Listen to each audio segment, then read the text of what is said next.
So hello dear student, কেমন আছো? I hope প্রত্যেকে শুধু ভালো নয়, ভীষণ ভালো আছো। স্ক্রিনের ওপর একটা প্রশ্ন লেখা আছে, তাই না? প্রশ্নটা প্রথমে আমরা মন দিয়ে পড়বো, বুঝবো, তারপর আনসার করার চেষ্টা করবো। ওকে, কি লেখা আছে দেখো প্রশ্নটা। দুটি দ্রব্যের মূল্য তৃতীয় দ্রব্যের মূল্য অপেক্ষা যথাক্রমে 60% এবং 20% বেশি, তবে দ্বিতীয় দ্রব্যটি প্রথম দ্রব্যের কত শতাংশ? বেশ, তাহলে আমরা একটা কাজ করি। এই হচ্ছে আমাদের প্রথম দ্রব্য, ঠিক আছে?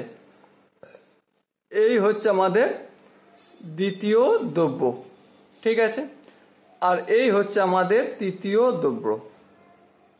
ওকে, তৃতীয় দ্রব্য ধরে নিচ্ছি আমরা মূল্য, তৃতীয় দ্রব্যের মূল্য এক্স টাকা। তাহলে এবার বলো দ্বিতীয় দ্রব্য আর দ্বিতীয় দ্রব্যের প্রথম দ্রব্যের মূল্য কত? দেখো, প্রথম দ্রব্যের মূল্য হচ্ছে 60% বেশি, তার মানে প্রথম দ্রব্যের মূল্য হবে এক্স প্লাস এক্স এর 60%। হ্যাঁ, দ্বিতীয় দ্রব্যের মূল্য কত হবে? তৃতীয় দ্রব্যের তুলনায় বেশি, কতটা? 20%। তাহলে এক্স প্লাস এক্স এর 20%। এবার এখানটা যদি আমরা ক্যালকুলেশন করি কি পাবো? এক্স প্লাস এক্স এর চিহ্ন উঠে গিয়ে কি হয়? মাল্টিপল চিহ্ন, গুণের চিহ্ন, ইন্টু 20, আর পার্সেন্টেজ চিহ্ন উঠে গিয়ে হয় আপন 100। ওকে, আরেকটু যদি ক্যালকুলেশন করি কি পাবো আমরা? এলসিএম নিলে 100 লসাগু হবে, 100 সঙ্গে এক্স গুণ হয়ে যায় 100x প্লাস এটা 20 সঙ্গে এক্স গুণ করলে 20x। ওকে, আরেকটু যদি ক্যালকুলেশন করি 120x আপন 100। ওকে, আই হোপ এখানটা বোঝা গেছে। দ্বিতীয়টা যদি ক্যালকুলেশন করি এক্স প্লাস এক্স ইন্টু 60 আপন 100, এলসিএম যদি নিই 100 হবে, 100 সঙ্গে এক্স গুণ হয়ে যাবে, কারণ নিচে কিছু না, মানে 100কে যদি 1 দিয়ে ভাগ করি তো 100 হবে গুণ, আর 100 গুণ করলে এক্স এর সঙ্গে 100 গুণ করলে 100x হয়ে যায়, তাই না? তো এবারে নিচে যাদের হরে কিছু থাকে না সেজন্য ডাইরেক্ট এলসিএম এর সঙ্গে লবের গুণটা করে দেওয়া হয়। ওকে, এবার 100 সঙ্গে 100 দিয়ে ভাগ করলে 1 হয়, 1 এর সঙ্গে যদি এক্স ইন্টু 60 গুণ করি 60x হবে। সো আলটিমেট কে পাবো? 160x আপন 100। তাহলে এটা কি হলো? প্রথম দ্রব্য।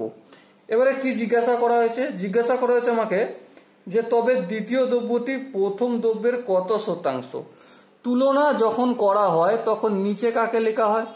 যার সাথে তুলনা করা হয়। উপরে কাকে লেখা হয়? যাকে তুলনা করা হয়। কার সাথে তুলনা করা হচ্ছে? তবে দ্বিতীয় দ্রব্যটি প্রথম দ্রব্যের কত অংশ? প্রথম দ্রব্যের কত অংশ? তাহলে প্রথম দ্রব্য হচ্ছে কত? 160x আপন 100। ওকে, আর দ্বিতীয় দ্রব্যকে তুলনা করা হচ্ছে, তাই উপরে দ্বিতীয় দ্রব্যটা লিখে দেবো। এটা যে তৈরি করলাম এই ফ্রেমটা, এটা কি হলো? ভগ্নাংশের ফ্রেম হলো, তাই না? এরপর এটা কি একটু সাজিয়ে ক্যালকুলেশনে করে একদম সিম্পল সাজাসাপটা নিজেদের মতো করে নিই, ঠিক আছে? এই ভাগ চিহ্নটা গুণ চিহ্ন করলাম, 160x আপন 100 ছিল, কি হয়ে যাবে? 100 আপন 160x হয়ে যাবে। তারপরে কাটাকাটি করি, এই এক্স কাটবে, এই শূন্য কাটবে, 4 দিয়ে কাটলে 3 হবে, ঠিক আছে? আর এখানে 4 4 16 হবে, কি হলো? 3 এর 4 হলো।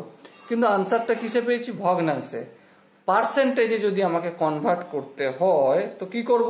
বা সিম্পল কথা, উপরেও 100 দিয়ে গুণ আর নিচেও 100 দিয়ে গুণ করব। হ্যাঁ, তাহলে এবার দেখো 4 1 4, 4 25 100, 3 কে 25 দিয়ে গুণ করলে 75, আর নিচে এই 100টা রাখবো, কারণ এই 100টাই হটে গিয়ে আমাদের আনসার আসবে 75%। ওকে, আই হোপ এই কোশ্চেনের কনসেপ্টটা প্রত্যেকের বোঝা গেছে। আর এখানে যে অপশনগুলো রয়েছে তার মধ্যে অপশন ডি হবে সঠিক আনসার। ওকে, সো ডিয়ার স্টুডেন্ট, দেখা হচ্ছে নেক্সট সেশনে।